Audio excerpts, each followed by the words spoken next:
आज की परिचर्चा को आगे बढ़ाते हैं। आलोक अवस्थी उत्तर प्रदेश में भारतीय जनता पार्टी के प्रवक्ता हैं। सुनील सिंह साजन समाजवादी पार्टी से हैं। सुरेंद्र राजपूत कांग्रेस के प्रवक्ता हैं। रोहित अग्रवाल राष्ट्रीय लोकदल से हैं।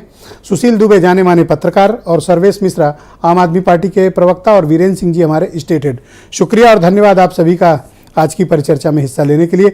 आलोक अवस्थी जी, अब जब दोनों चरण के चुनाव संपन्न हो गए हैं, भारतीय जनता पार्टी पिछले चुनाव में बम्पर वोटों से जीती थी, ज़्यादातर मेयर और पालिका चेयरमैन आपके हैं, तो जाहिर सी बात है कि परफॉर्मेंस का दबाव भारतीय जनता पार्टी पर ही है।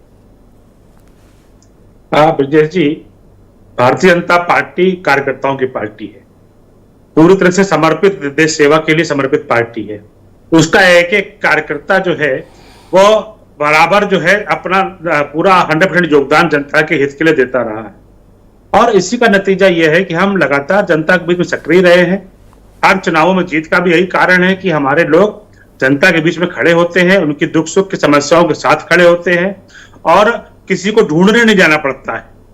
बाकी आपको पता है कि चुनाव के समय पे चेहरा चमका के कुछ लोग आते हैं और चुनाव के बाद फिर वो शून्य बस्ते में चले जाते हैं। फिर चुनाव आएगा तो 6 महीने पहले फिर से चेहरा चमका के रखे आ जाएंगे। तो भारतीय जनता पार्टी को इसीलिए, चूंकि नेतृत्व तो हमारा बेदाग है, ईमानदार नेता है, बेदाग नेता है, 24 घंटे 24x7 365 दिन उपलब्ध है जनता के बीच, कोई छुट्टी नहीं मनाता है, अपने लिए कोई समय नहीं निकालता है। जो भी काम करना है वो जनता के हित में काम करना है और निरंतर दौड़ना है। अब आपने देखा होगा कि 2012-2017 के जो निकाय चुनाव हुए थे, तब मल्टी कार्नर फाइट हुआ करती थी। मल्टी कार्नर से मेरा मतलब है कि तमाम पार्टियां बहुत मजबूत पोजीशन में लड़ती थीं।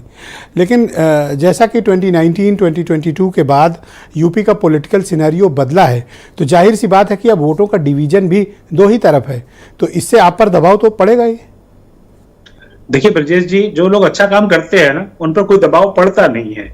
इसका परिणाम आपने देखा है कि 2019 के लोकसभा चुनाव में सारे लोग मिलकर हमारे खिलाफ लड़े थे, लेकिन हासिल क्या हुआ?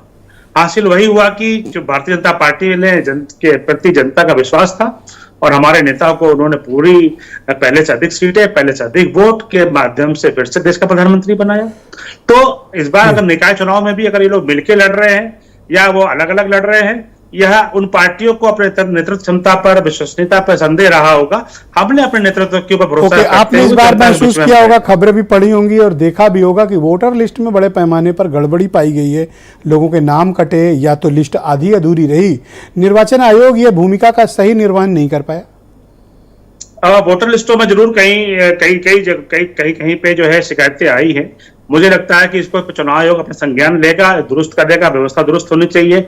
लेकिन मेरा एक अपील अपने मतदाताओं से भी है कि जिस समय वोटर लिस्ट करेक्शन के लिए आती है और विज्ञापन निकलता है, हम उस समय जाते नहीं है लिस्ट को देखने के लिए। अगर मान लीजिए वहां छूटा हुआ हो तो वो जुड़ सकता है उस समय, और जब हम खाली वोट डालने जाते हैं और वहां देखते हैं कि वहां गड़बड़ी हो गई है तो शिकायत करते हैं। इसमें थोड़ा सा मतदाताओं को भी जागरूक होने की आवश्यकता है। बहुत शुक्रिया आलोक अवस्थी जी, इस कार्यक्रम में मेरे साथ जुड़े रहिए।